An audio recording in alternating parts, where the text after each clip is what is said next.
Good evening, students. I am Ashish Maurya, BTech IIT Roorkee. I will teach you physics for NEET.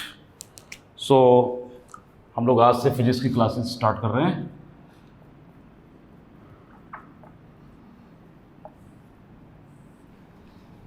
देखो, physics subject, physics का नाम सुनते ही कुछ लोगों को डर लगने लगता है ना.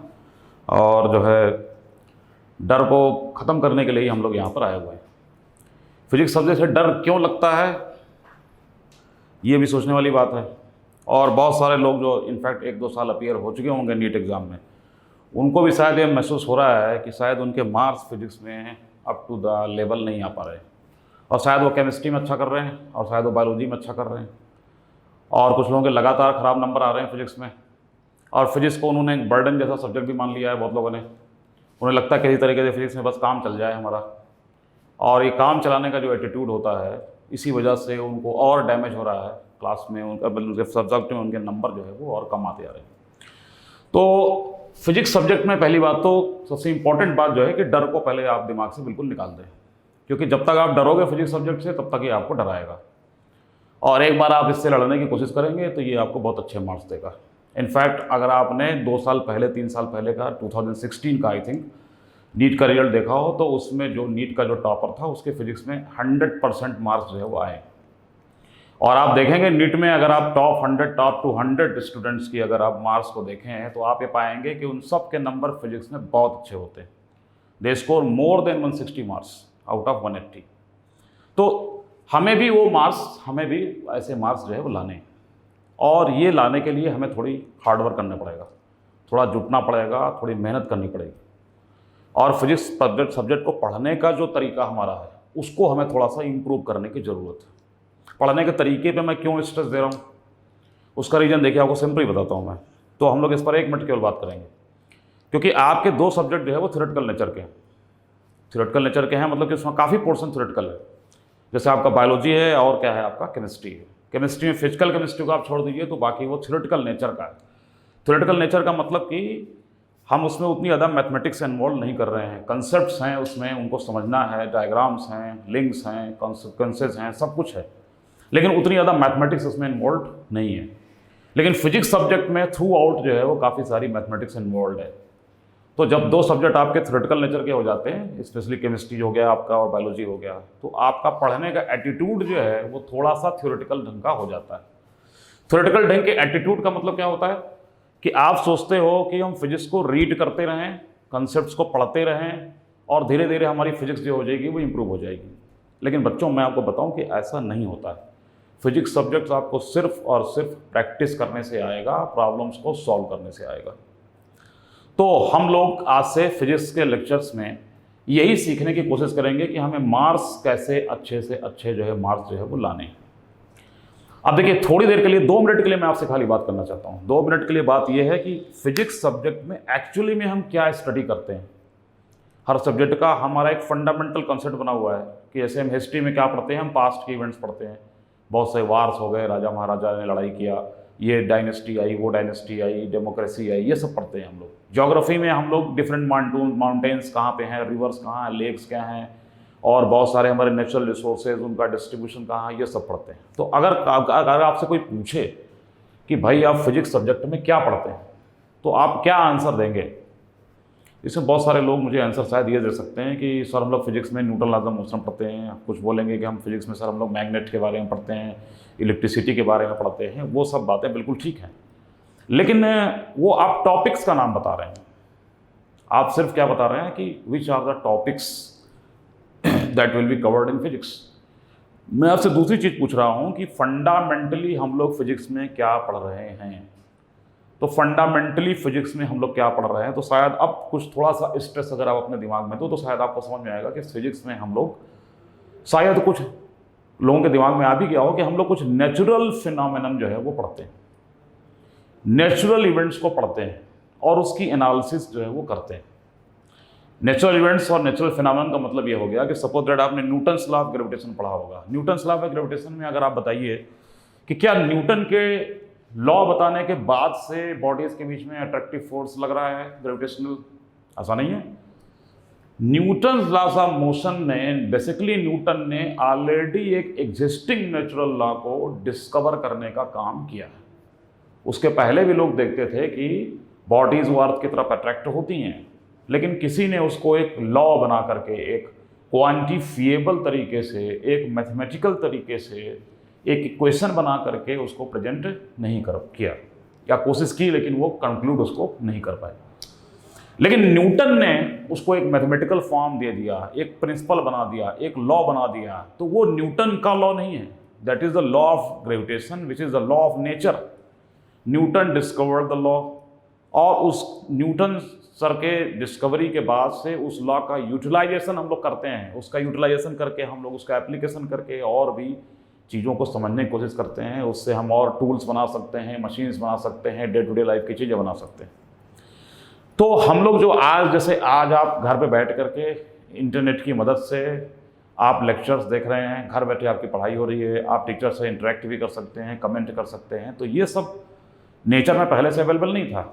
लेकिन जिन साइंटिस्ट ने, जिन इंजीनियर्स ने, जिन टेक्निकल पर्सन्स ने इस पर काम किया है, तो वो through the ages 1000 year 2000 years की रिसर्च है जिसमें बहुत सारे लोगों का कंट्रीब्यूशन है। उन लोगों ने लॉज नेचर में जो ऑलरेडी एग्जिस्टिंग हैं उनको डिस्कवर किया है, उनके एप्लीकेशन किया है दूसरे लोगों ने, and they have got something very useful for the society. कुछ उन्होंने यूजफुल थिंग्स, कुछ यूजफुल एप्लीकेशंस बनाए हैं जिनका हम यूज़ कर रहे हैं, और उससे हमारी लाइफ क्या हो रही है, कंफर्टेबल हो रहा है, आपको स्ट्रेस कम हो रहा है, डे टू डे कंफर्ट की चीज़ें हम बना रहे हैं। तो फिजिक्स सब्जेक्ट में अगर आप फिजिक्स पढ़ना ही चाहते हैं तो फिजिक्स में हम क्या पढ़ते हैं, किसी ने अगर आपसे पूछ लिया बाय द वे, तो आपको कम से कम ये बताना तो आना चाहिए, नहीं चाहना चाहिए कि हम फिजिक्स में क्या पढ़ते हैं, ये बताना आपको आना बहुत ज़रूरी है। तो हम उसको एक सिंगल 1 लाइन पे मैं डेफिनेशन लिखता हूँ आपके लिए, जो आपको काम आएगी, और वो ज़रूरी नहीं है कि वो एग्ज़ाम में पूछी जाए, लेकिन आपको डे टू डे लाइफ में अगर किसी ने पूछ लिया कि फिजिक्स में हम क्या पढ़ते हैं, आप फिजिक्स में की बुक्स लेकर के क्या पढ़ते रहते हो, तो एटलीस्ट हमारे पास कोई एक सिंगल डेफिनेशन होनी चाहिए। तो वो डेफिनेशन हम लोग एक फॉर्मल डेफिनेशन लिखते हैं फिजिक्स की, कि physics is the study of nature and its laws. Physics is the study of nature and its laws. Okay, I think it's clear to you. ये एक सिंगल बहुत ही सिंपल डेफिनेशन है physics की, जिससे आपको एक समझ में आ जाएगा कि हम करने क्या जाते हैं, क्या हम करने जा रहे हैं फिजिक्स में। अब देखिए, ये जो डेफिनेशन है ये बहुत सिंपल है। मैं इस डेफिनेशन में थोड़ा सा मॉडिफिकेशन करने की कोशिश करता हूँ कि स्टडी, वैसे भी स्टडी वर्ड हम लोग जब यूज़ करते हैं तो इसका मतलब कि रीड, जैसे रीडिंग और स्टडी में क्या डिफरेंस है। न्यूज़पेपर हम लोग रीड करते हैं, टेक्स्ट बुक हम लोग स्टडी करते हैं। न्यूज़पेपर में जो हम पढ़ रहे हैं अगर हमें भूल भी जाए या कोई चीज़ उसमें कम समझ भी आ जाए तो अभी हमारा काम चल जाता है। लेकिन क्या इस टेक्स्ट बुक में ऐसा पॉसिबल है? नो। टेक्स्ट बुक में एक्सपेक्ट किया जाता है आपसे कि जो आप पढ़ रहे हैं उसका काफ़ी पोर्शन आपको याद होना चाहिए, कंसेप्ट से समझ में आने चाहिए। तो इसका मतलब स्टडी वर्ड लगाने का ही मतलब है कि हमें कोई भी नेचर में इवेंट हो रही है या कोई नेचुरल लॉ है तो हमें उसको सुपरफिशियली सिर्फ नहीं देखना है, हमें उसके डीप में जाना है और हमें उन चीज़ों को डिस्कवर करना है जो ऑलरेडी बुक जो है वो अवेलेबल नहीं है, उनको समझना है। अब इस स्टडी में हम थोड़ा सा मॉडिफिकेशन करते हैं कि ये जो स्टडी है इसमें सपोज दैट मैं एक वर्ड यूज कर देता हूं, ऐड कर देता हूं, सिस्टमेटिक स्टडी। समझ रहे हैं? यानी अगर मुझे स्टडी करनी भी है तो कैसी स्टडी चाहिए मुझे? सिस्टमेटिक स्टडी होनी चाहिए, हैपहैजर्ड नहीं होनी चाहिए, एक ऑर्डर में होनी चाहिए, वो एक सीक्वेंस में होनी चाहिए उसको। तो अब हमने इसको थोड़ा सा चेंज कर दिया। यानी अगर इसी डेफिनेशन को आप थोड़ा और बेटर लिखना चाहोगे तो आपको लिखना चाहिए कि physics is the systematic study of nature and its laws. Okay, अब सिस्टमेटिक स्टडी के लिए हमें क्या करना पड़ेगा जरा वो समझा जाए।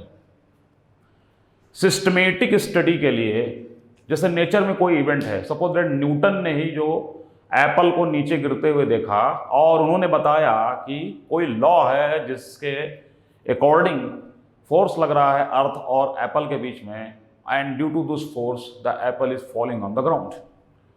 तो ये न्यूटन ने, ऐसा तो है नहीं कि न्यूटन ने फर्स्ट टाइम ही ऑब्जर्व कर गया हो और फर्स्ट टाइम ही उनको समझ में आ गई, ऐसा नहीं है।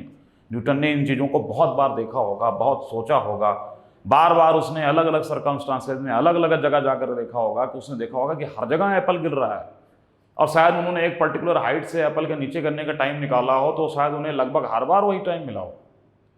और इसका मतलब ये हो गया कि सिस्टमेटिक स्टडी जो हम कर रहे हैं, दरअसल वो सिस्टमेटिक स्टडी तभी हो सकती है जब हम सिस्टमेटिक ऑब्जर्वेशन करें। क्या करें? Systematic observation. केयरफुली हम चीज़ों को देखें, बहुत ध्यान से देखें, एकदम माइंड को कूल रखते हुए, बाकी सब टेंशन फ्रीयर सब निकाल दें और एकदम ध्यान से हम लोग देखें, तो सिस्टमेटिक ऑब्जर्वेशन हम कर पाएंगे। और जैसा कि मैंने एग्जांपल दिया आपको कि न्यूटन ने हो सकता है कि कोई पहले हाइट मेजर कर ली हो कि किसी पेड़ पर कितनी हाइट पर एप्पल है, सपोज दैट वो हाइट सपोज दैट 10 मीटर्स है, और उन्होंने 10 मीटर से एक एप्पल जो है फॉल कर रहा है, उसके नीचे गिरने का टाइम देखा हो, दूसरे एप्पल का भी देखा हो, मतलब कि वो उन्होंने टाइम को भी कैलकुलेट किया हो। उसके लिए उन्होंने डेफिनेटली डिस्टेंस मेजर करने के लिए उन्होंने कोई इंस्ट्रूमेंट यूज़ किया होगा, कोई टेप यूज़ किया होगा, कोई उसमें आपका मीटर स्केल यूज़ किया होगा। टाइम कैलकुलेट करने के लिए भी उन्होंने डेफिनेटली कोई वॉच, कोई क्लॉक यूज़ की होगी। इसका मतलब कि जो सिस्टमेटिक ऑब्जर्वेशन न्यूटन कर रहे हैं, उस सिस्टमेटिक ऑब्जर्वेशन में भी एक जरूरी बात यह है कि सिस्टमेटिक ऑब्जर्वेशन आप तभी कर सकते हो जब आप मेजरमेंट करो। क्या करो आप? मेजरमेंट, डिस्टेंस का मेजरमेंट, टाइम का मेजरमेंट, इस हमें करना पड़ेगा। इसका मतलब सिस्टमेटिक ऑब्जर्वेशन तभी हो सकता है जब हम लोग क्या करें? मेजरमेंट करें। अब सपोज दैट इसी एग्जांपल को जो मैं न्यूटन से बारे में आपको दे रहा था, उसमें उन्होंने क्या मेजरमेंट किया होगा बताइए? शायद उन्होंने हाइट मेजर की हो, ठीक है, और उन्होंने टाइम मेजर किया हो। इसका मतलब जो हम मेजरमेंट कर रहे हैं, वो जिन चीज़ों का हम मेजरमेंट कर रहे हैं, उन चीज़ों का पहली बात तो मेजरमेंट पॉसिबल होना चाहिए। उसके लिए कोई स्केल बनाना पड़ेगा। डिस्टेंस, जैसे हमें माई हाइट को मेजर करना है, स्केल बनाने का मतलब कोई स्टैंडर्ड हमने बना लिया। सपोज दैट ये हमने बोल दिया कि ये एक स्टैंडर्ड है, इसी का नाम सपोज दैट हम रखते हैं कि इसका नाम क्या है? मीटर है। और कोई भी लेंथ हमारे पास आएगी तो हम कंपेयर करेंगे उस लेंथ को इस मीटर से। सपोज दैट 2 टाइम्स है या 3 टाइम्स है, और हम बोल देंगे कि वो जो डिस्टेंस है वो 3 मीटर है, क्योंकि हमारे स्टैंडर्ड जो हमने बनाया था इससे वो 3 टाइम्स है। उसी तरीके से टाइम में भी हम कोई 2 इवेंट्स को देखेंगे, उनके बीच का टाइम देखेंगे कि सपोज दैट हम कोई भी इवेंट ले सकते हैं। सपोज दैट हम लोग कितनी देर में पल के झपकाते हैं, तो उसका मान लो एक एवरेज निकाला जाए कि उसका एवरेज टाइम कुछ आता है, उसको हम एक यूनिट बना सकते हैं टाइम की, और किसी दूसरी इवेंट में जो टाइम लग रहा है उसको इस टाइम से कंपेयर कर सकते हैं। जैसे हमारा टाइम का, जैसे आपने फिजिक्स में ज़्यादातर देखा होगा, साइंस में हम लोग क्या करते हैं? सेकंड का यूज बहुत करते हैं। तो 1 सेकंड एक डेफिनेट टाइम इंटरवल है, और पूरे वर्ल्ड में वो 1 सेकंड का इंटरवल वो सभी लोग सेम मानते हैं, सेम रखते हैं। इंस्ट्रूमेंट्स भी उसी हिसाब से कैलिब्रेट किए गए हैं, उसी हिसाब से वो डिजाइन किए गए हैं कि सभी इंस्ट्रूमेंट्स जो होंगे वो 1 सेकंड का टाइम इंटरवल सेम दिखाएंगे। आप खुद सोचो, अगर आपके पास वॉच है, उसमें 1 सेकंड जो है वो जल्दी हो जाता है, दूसरे की वॉच में 1 सेकंड देरी से हो जाता है, तो क्या यह पॉसिबल है कि दोनों लोग किसी पर्टिकुलर टाइम पर एक ही टाइम बता रहे हों? कि एक बोलेगा शायद 2 PM हो रहा है, दूसरा हो सकता है जिसकी घड़ी थोड़ी फास्ट चल रही है तो हो सकता है वो बोल सकता है कि 3 PM हो रहा है। इसका मतलब ये होगा कि there should be some generalisation, some standardisation, some uniformity in the measurement, जिसके लिए हमें कोई स्टैंडर्ड बनाना होता है, कोई यूनिट बनानी पड़ती है, और गिवन क्वांटिटी को हमें अपने स्टैंडर्ड से कंपेयर करना पड़ता है। तो जो भी मेजरमेंट हम कर रहे हैं ना, जो हम डिस्टेंस मेजर कर रहे हैं, जो हम टाइम मेजर कर रहे हैं, उन सभी चीज़ों को हम बोलते हैं कि वो क्या हैं? फिजिकल क्वांटिटीज हैं। क्या हैं? Physical quantities. और सभी फिजिकल क्वांटिटीज के अंदर एक प्रॉपर्टी होनी चाहिए कि वो फिजिकल क्वांटिटीज कैसी होनी चाहिए? मेजरेबल। ओके, तो यहां से हमने कुछ बेसिक बातें समझी हैं कि नेचर में कुछ लॉज ऑलरेडी एग्जिस्ट कर रहे हैं, जो कि साइंटिस्ट लोगों ने सिस्टमेटिक मतलब केयरफुली ऑब्जर्व करके सिस्टमेटिक स्टडी करके उन लॉज को डिस्कवर किया है। उस ऑब्जर्वेशन में, उस सिस्टमेटिक स्टडी में कुछ चीज़ों का मेजरमेंट किया गया है। जिनका मेजरमेंट किया गया है उन्हें फिजिकल क्वांटिटीज बोलते हैं। उनके मेजरमेंट के लिए किसी स्केल की ज़रूरत होती है, किसी स्टैंडर्ड की ज़रूरत होती है, किसी यूनिट की ज़रूरत होती है। ये सारी चीज़ें हम लोग धीरे धीरे सीखेंगे। हम आपको सिर्फ एक क्या दे रहे हैं, एक ब्रॉड फ्रेमवर्क दे रहे हैं, ठीक है। ब्रॉडली देखना चाहते हैं कि एक्चुअल में हमारी फिजिक्स की स्टडी वो कैसे इवॉल्व हुई होगी। एक बार जब आप थोड़ा सा ब्रॉडली चीज़ों को देखोगे तो आपको खुद भी बहुत अच्छा लगेगा कि हम जो है एक्चुअल में हम बहुत ही इंटरेस्टिंग चीज़ हम लोग पढ़ रहे हैं। बहुत ही इंटरेस्टिंग सब्जेक्ट है फिजिक्स। जो कुछ भी आपके इर्द गिर्द हो रहा है, every event, what ever is happening, मैं बोल रहा हूँ, आप सुन रहे हैं, आप ये ब्लैक बोर्ड देख रहे हैं, ये सब के पीछे लॉज ऑफ नेचर और देयर, और सारे लॉज पहले से एग्जिस्ट कर रहे हैं। उसको डिस्कवर किया गया है, फिर उसका एप्लीकेशन किया गया है। तो हमारे पास कुछ फिजिकल क्वांटिटीज़ हैं, उनका मेजरमेंट पॉसिबल है, और इसका मतलब कि फिजिक्स की स्टडी में ये सारी चीज़ें हम लोग जो है वो करते हैं। अब अगर फिजिकल क्वांटिटीज़ का मेजरमेंट करोगे तो फिजिकल क्वांटिटीज़ के बीच में क्या आएंगे, कुछ रिलेशनशिप्स। जैसे यहाँ पर ही सपोज दैट कि हम ये निकालने की कोशिश करें कि सपोज दैट कि जो है अगर कोई एप्पल ऊपर से नीचे गिरा है तो उसकी एवरेज स्पीड कितनी है। एवरेज स्पीड का फॉर्मूला आपने 9th क्लास में ही पढ़ा होगा, total distance cover divided by total time interval. तो शायद न्यूटन ने मेजर किया होगा कि 10 मीटर की मान लो डिस्टेंस है, वहाँ से नीचे आने में कितना टाइम लग रहा है एप्पल को, और उन्होंने उसकी एवरेज स्पीड जो है निकाली हो। इसका मतलब कि यहाँ पर एक नई फिजिकल क्वांटिटी भी बन गई, उसका नाम क्या है, एवरेज स्पीड। पर ये वैल्यू जो एवरेज स्पीड की हम लोगों ने हासिल की है, ये डायरेक्ट मेजरमेंट से हासिल नहीं की है। इसके लिए पहले हमने डिस्टेंस मेजर किया होगा, उसके बाद हमने टाइम मेजर किया होगा, और उसके बाद हमने एक रिलेशनशिप एस्टेब्लिश किया है कि average speed equal to total distance by total time, और तब जा करके हमें ये समझ में आया होगा कि एवरेज स्पीड वो कितनी आई।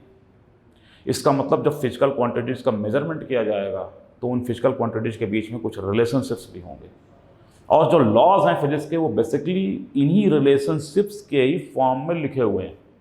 जैसे आपने पढ़ा होगा Newton laws of motion, second law, वो क्या है, force equal to mass into acceleration, है ना। अभी इसमें कोई हम बहुत ज़्यादा वेक्टर वगैरह का यूज़ नहीं करके बता रहे हैं। सिंपल एक 9th क्लास के स्टूडेंट से पूछोगे तो बोलेगा force equal to mass into acceleration होता है।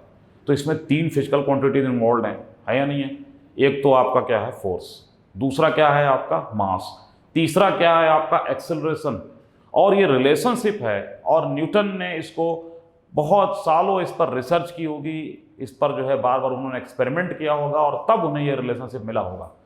उन्होंने अपनी पूरी लाइफ लगा दी इन सब चीज़ों को डेवलप करने में, क्योंकि आप बड़ी आसानी से आप पढ़ रहे हैं force equal to mass into acceleration.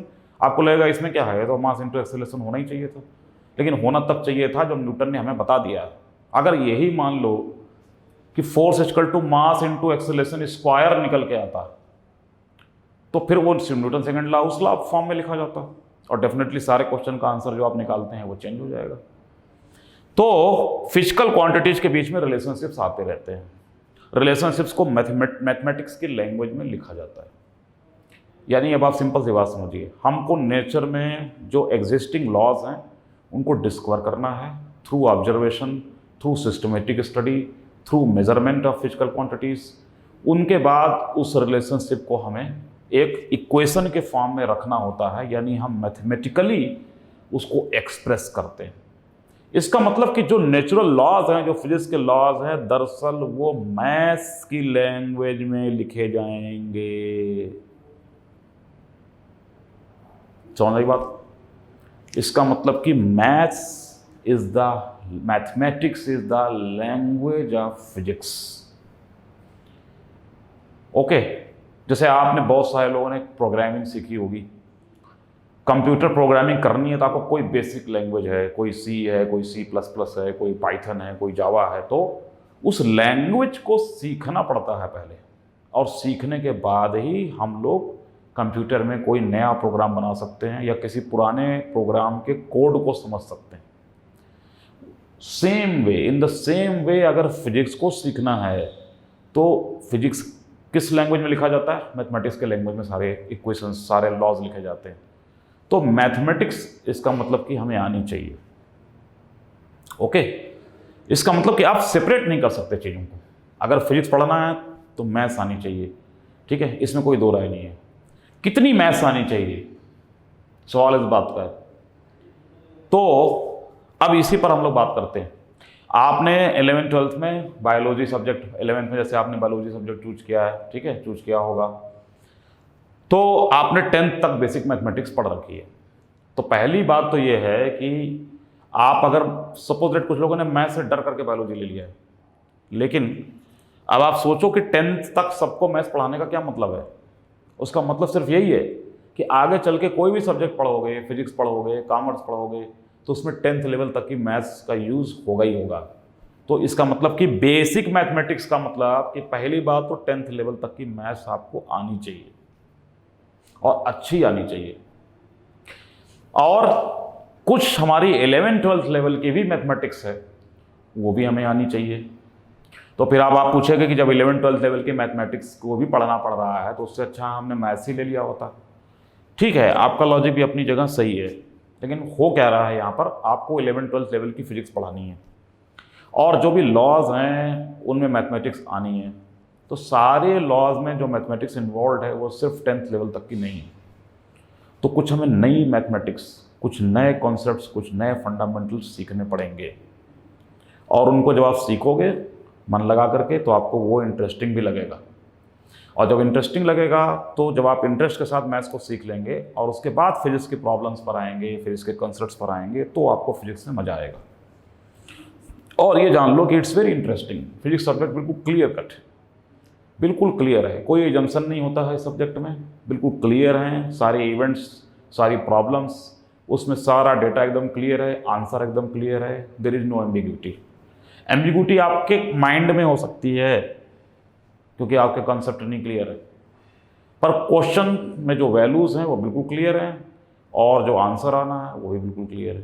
ठीक है, अगर क्वेश्चन वेल क्राफ्टेड है और कोई टाइपिंग एरर नहीं है तो उसका आंसर जो है वो आना है और वो तय है।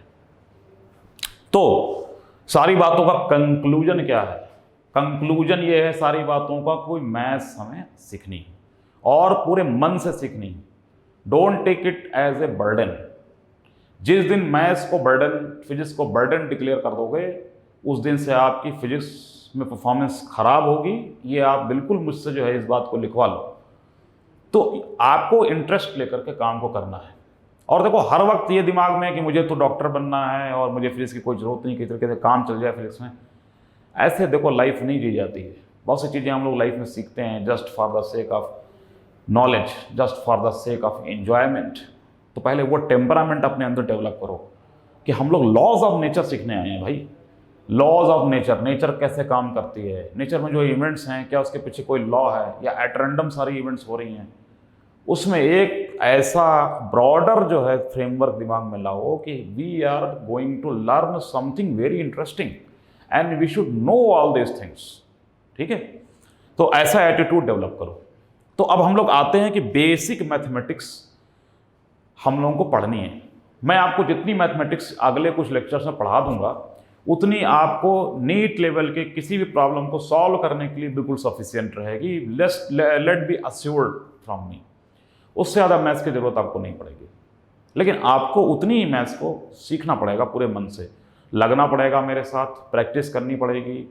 जो डाउट्स हैं उनको आप कमेंट बॉक्स में जो है लिख सकते हैं और जो है और भी कई तरीक़ों से हम लोग आपके डाउट्स को जो है वो क्लियर करते रहेंगे।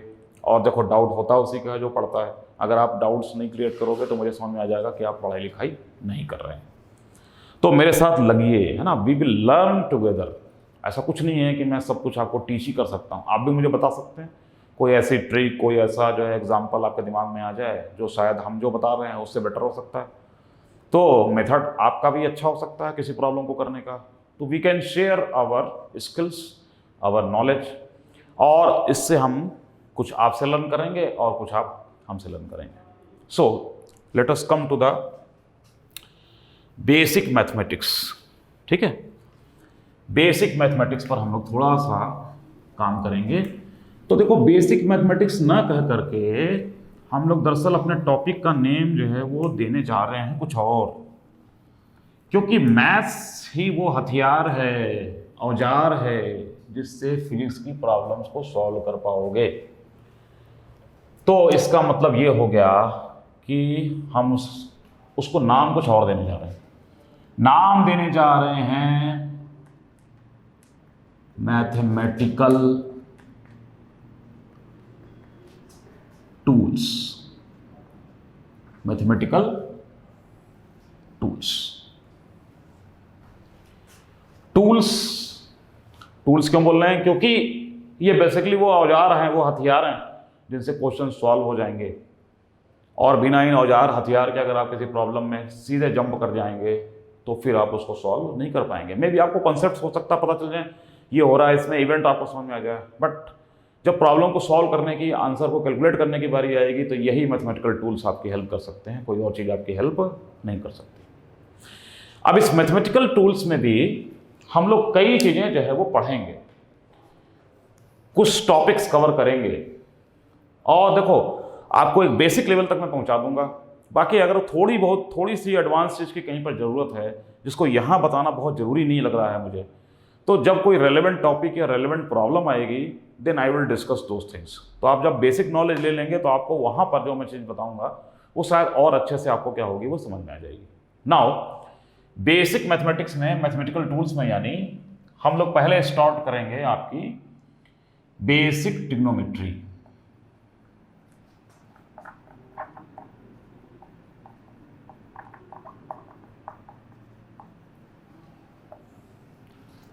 स्टार्ट करेंगे हम लोग बेसिक ट्रिग्नोमेट्री, ठीक है।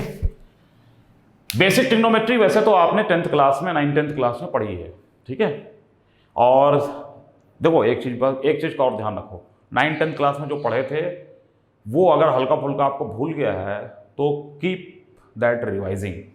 9th की बुक्स को आप अगर आपके पास है रखी हुई तो उसे आप फिर से जो है ओपन करो, ठीक है। जो भी है, जिस भी बोर्ड से आप पढ़े हो, यूपी बोर्ड से पढ़े हो, सीबीएसई बोर्ड से पढ़े हो, आईएससी बोर्ड से पढ़े हो, किसी भी बोर्ड से पढ़े हो, तो उसको आप फिर से जो है रिवाइज करना स्टार्ट कर दो। जब तक मेरे साथ मैथमेटिकल टूल्स में लगे रहोगे उन बुक्स को भी ठीक से देखते रहो, उन प्रॉब्लम्स को फिर से प्रैक्टिस करते रहो, ये आपको बहुत हेल्प करेगा, ठीक है।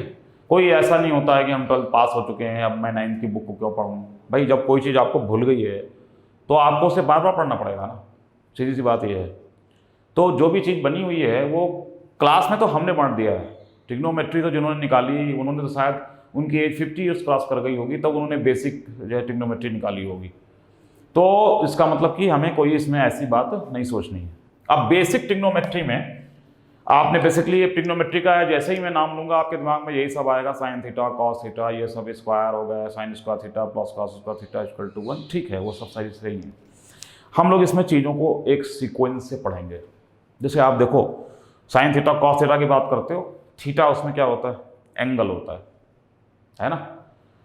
तो एंगल है अगर थीटा तो सबसे पहले एंगल की ही बात करना शुरू कर देते हैं, उसके बाद आएंगे साइन थीटा कॉस थीटा होता रहेगा। पहले किसकी बात करनी है हमें, एंगल की।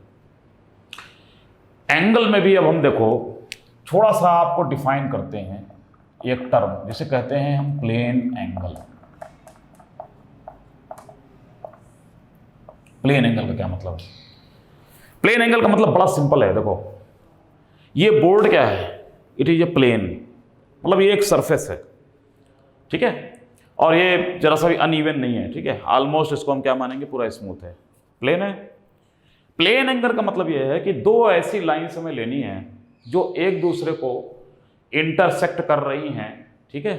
पैरेलल भी हो सकती है, कोई ऐसी दिक्कत नहीं है, लेकिन अभी यहाँ एंगल को समझने के लिए अच्छे से हम दो ऐसी लाइन्स लें जो इसी बोर्ड के प्लेन पर हों और एक दूसरे को क्या कर रही हूँ, इंटरसेक्ट। तो जब वो लाइन्स इंटरसेक्ट कर रही हैं तो एक लाइन से दूसरे लाइन में हम देखेंगे कि अगर इस लाइन को हम रोटेट करने की कोशिश करें तो कुछ रोटेट करने के बाद वो अलाइन हो जाएगी दूसरे लाइन से, पर दोनों लाइन रहेगी इसी बोर्ड के प्लेन पर, है या नहीं है। इसीलिए इन दोनों के बीच में हम बोलते हैं कि एक एंगल फॉर्म हो रहा है।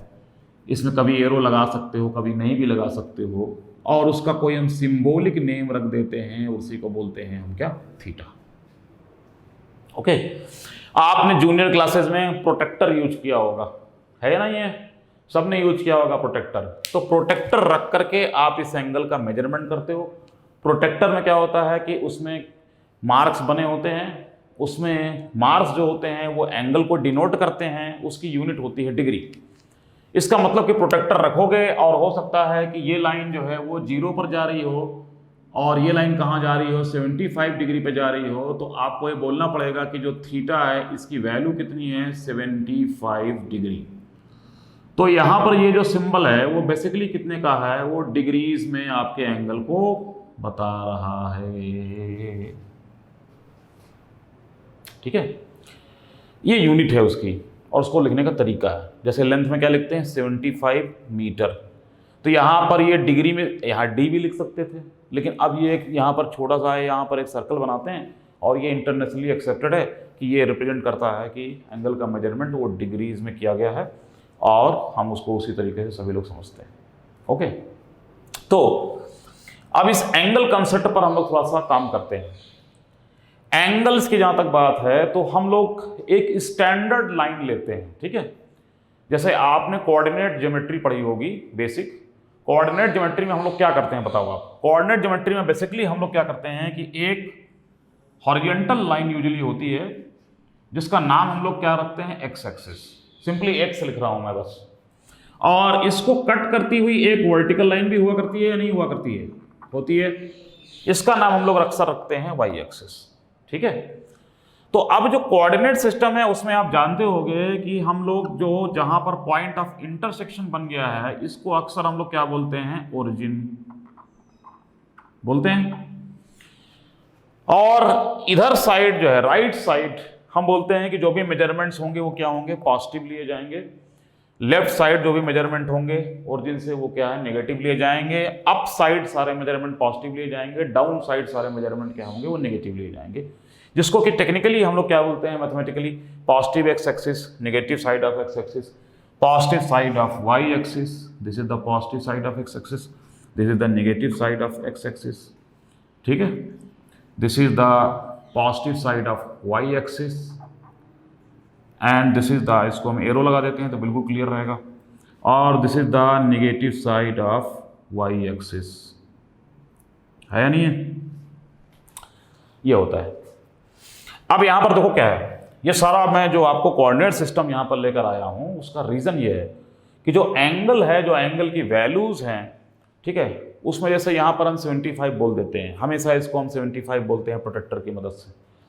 पर आपने बहुत जगह देखा होगा कि कहीं पर एंगल की वैल्यू लिखी होती है +75 डिग्री, कहीं पर उसकी वैल्यू लिखी होती है -75 डिग्री, कहीं लिखी होती है -200 डिग्री। ये सब बहुत सारी चीज़ें इसमें लिखी जाती हैं। तो अब हम लोग उसी साइन कन्वेंशन को दरअसल जो है वो समझने की कोशिश करेंगे कि जो एंगल्स होते हैं उनके लिए कौन सा साइन कन्वेंशन चाहिए। बहुत से लोग इसी में कंफ्यूज्ड हैं, प्लस एंगल का क्या मतलब है, माइनस एंगल का क्या मतलब है। तो उससे क्या होता है कि जब आप उसमें कंफ्यूज हो जाओगे तो उसकी कोई वैल्यू, ट्रिग्नोमेट्रिक रेशियो कुछ निकालने को आ गया है, साइन -120 आ गया है, कॉस -120 आ गया है, तो फिर आप वैल्यू ही नहीं निकाल पाएंगे सही। और फिर एक भी मिस्टेक आप करेंगे इस तरह की तो पूरा आंसर आपका क्या हो जाएगा, वो गलत हो जाएगा। और हो सकता है कॉन्सेप्ट आपको पता हो कैसे होगा क्वेश्चन, प्रिंसिपल पता हो कि ये प्रिंसिपल लगने वाला है, लेकिन जहां पर आपको +4 मिलना चाहिए था वहां -1 मिला है आपको। क्यों? Because you have not put the correct value. तो एंगल मेजरमेंट में साइन कन्वेंशन को जरा समझो ध्यान से, ठीक है, एंड इट्स वेरी सिंपल, कुछ भी घबराने की जरूरत नहीं है। देखो सिंपल सी बात, आप ऐसे समझो कि हम लोग एक स्ट्रेट लाइन ले रहे हैं जिसको एक हेड जो है, मतलब इसका जो हेड है उसको हम कहाँ रखेंगे, ओरिजिन पे। यानी ओरिजिन से एक स्ट्रेट लाइन को मान लो मैं ड्रॉ कर दूं और ऐसे जा रही है। अब मान लो इस लाइन में यहां पर पॉइंट का नाम ए लिख देता हूं, तो ये लाइन क्या हो जाएगी, ओ ए लाइन लिख सकते हैं, ओरिजिन को सिंपली ओ लिख सकते हैं। ओके, अब आप देख सकते हो कि ये ओ ए लाइन और ये जो एक्स एक्सिस है हमारी, ये दोनों इसी प्लेन पे हैं। तो इनके बीच में जो एंगल बन रहा है इसको हम क्या बोलेंगे, पहली बात तो it is a plane angle. क्या बोलेंगे हम इसे, प्लेन एंगल। दूसरी बात क्या होगी इंपॉर्टेंट, कि एक प्रॉपर साइन कन्वेंशन बनाया गया है एंगल्स की वैल्यूज को लिखने का, उनको प्रॉपर साइन देने का। That's very important to understand. क्या है वो साइन कन्वेंशन?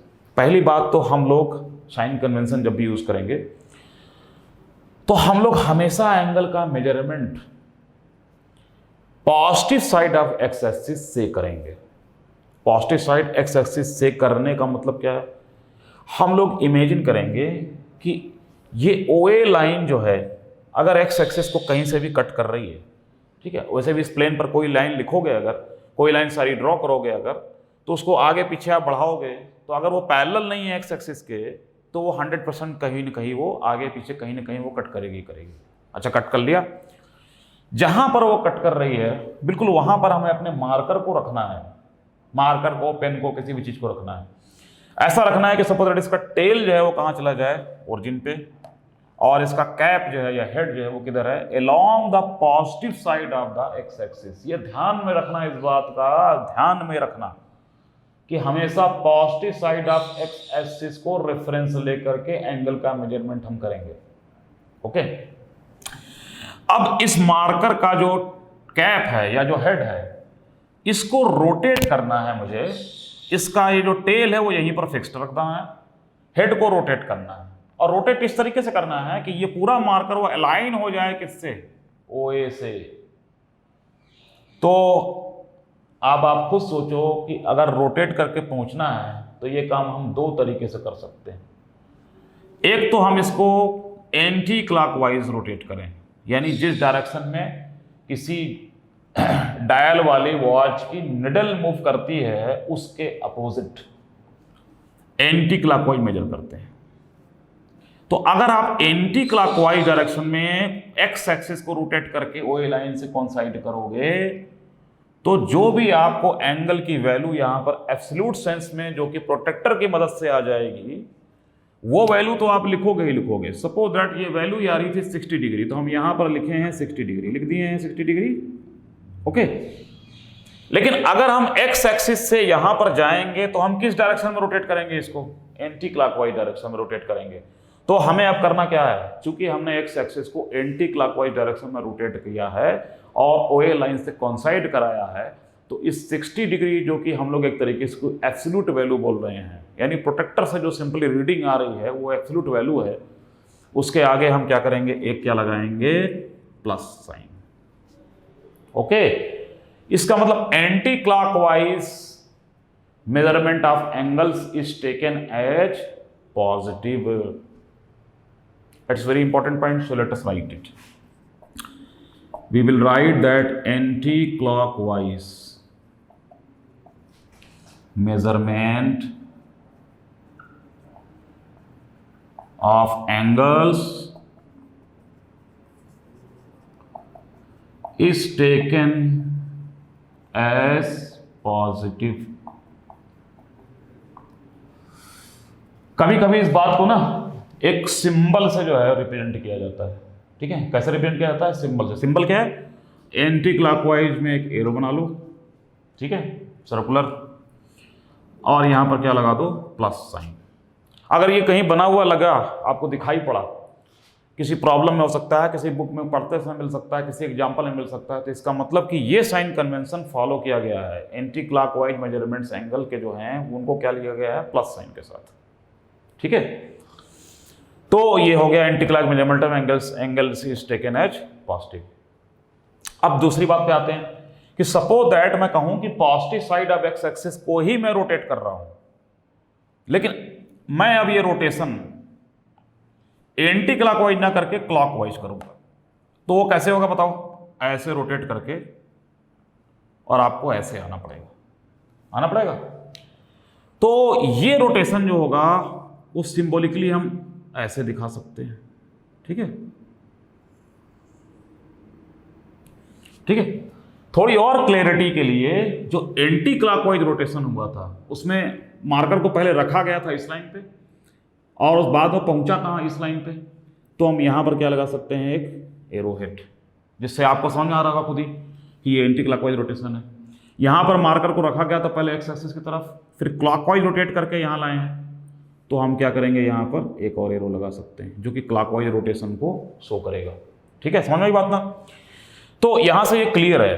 एक तो देखो, हमेशा रोटेट किसको करना होता है, एक्स एक्सिस को। ठीक है, जैसे कुछ लोग ऐसी मिस्टेक करते हैं, क्या मिस्टेक करते हैं, एंगल को देना था कोई वैल्यू, तो क्या करते हैं, ओए लाइन को मार्कर को रख लेते हैं और उसको घुमा करके यहां लाते हैं। जब आप ओए लाइन को रोटेट करके एक्स एक्सिस पर लाओगे ना, तो ये रोटेशन एंटी क्लॉकवाइज नहीं क्लॉकवाइज आएगा, और फिर गलती से आप इसी प्लस 60 डिग्री को माइनस 60 डिग्री लिख सकते हैं और पूरा क्वेश्चन आपका आंसर गलत हो सकता है।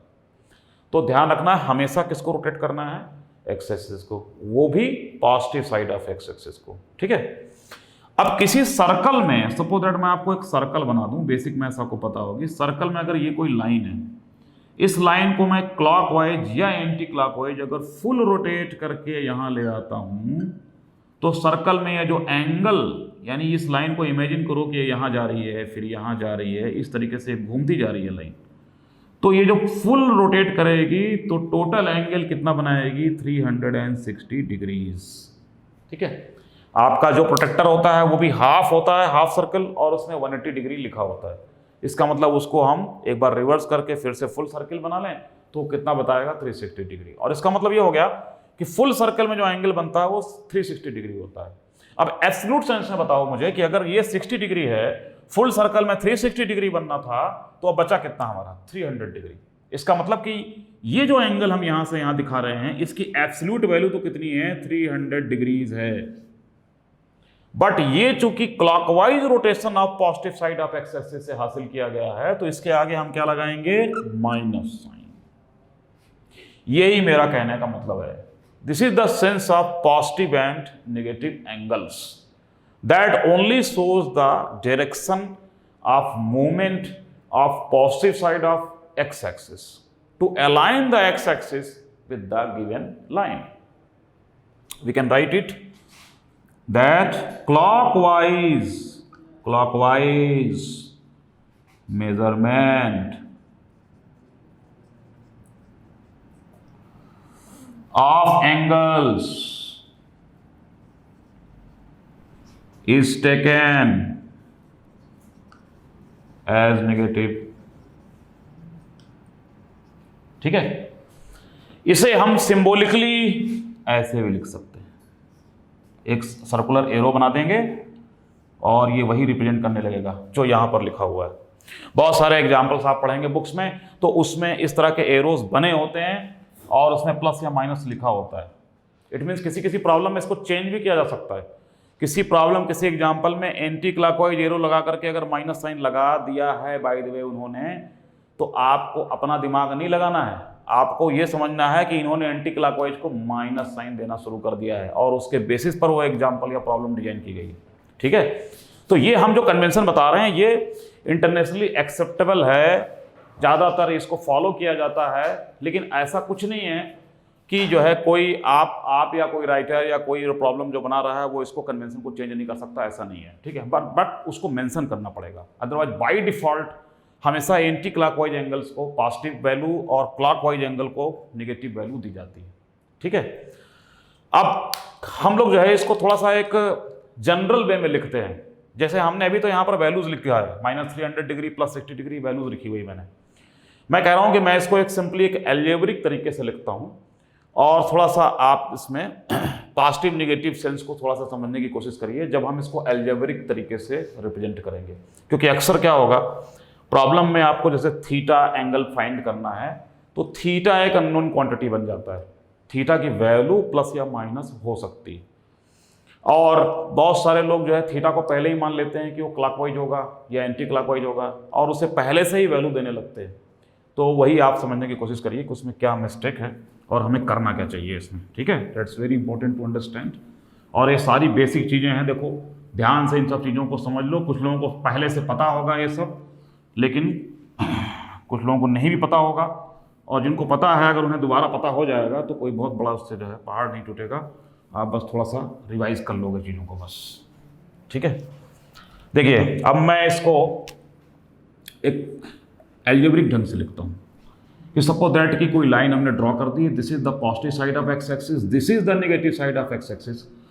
अगर हम एक्स एक्सिस को पॉजिटिव साइड को एंटी क्लॉकवाइज रोटेट करते हैं तो सपोज दैट यहाँ से यहाँ तक एरो बनाया मैंने, इस एंगल को मैं सिर्फ एक नाम दे रहा हूँ θ1 ओनली। और अगर मैं इससे क्लॉकवाइज रोटेट करता हूं तो इस एंगल को मैं नाम दे रहा हूं ओनली θ2। अब आप जो मैं बताना चाह रहा हूं जरा उसको समझने की कोशिश करिए। बहुत से लोग कहेंगे सर इसमें -θ2 लिखना चाहिए। अरे भाई θ1 θ2 तो नाम है एंगल का, उसकी वैल्यू जब लिखी जाएगी तब प्लस माइनस लगाया जाएगा। ये मिस्टेक लोग करते रहते हैं, बार बार करते रहते हैं, बहुत बार समझाने के बाद बात करते रहते हैं। हम जब वैल्यू लिखेंगे तब लिखेंगे कि suppose that θ1 is equal to suppose that last example कोई लेने जो लिया था उसे लिखेंगे +60 डिग्री, θ2 को लिखेंगे -300 degrees. These are the values of the angles, these are the names and symbols of the angles. अब यहां पर जो मैटर है वो क्या हम डिस्कस करना चाह रहे हैं आपसे। फुल सर्किल में आपको पता है कितना एंगल बनता है, 360 डिग्री।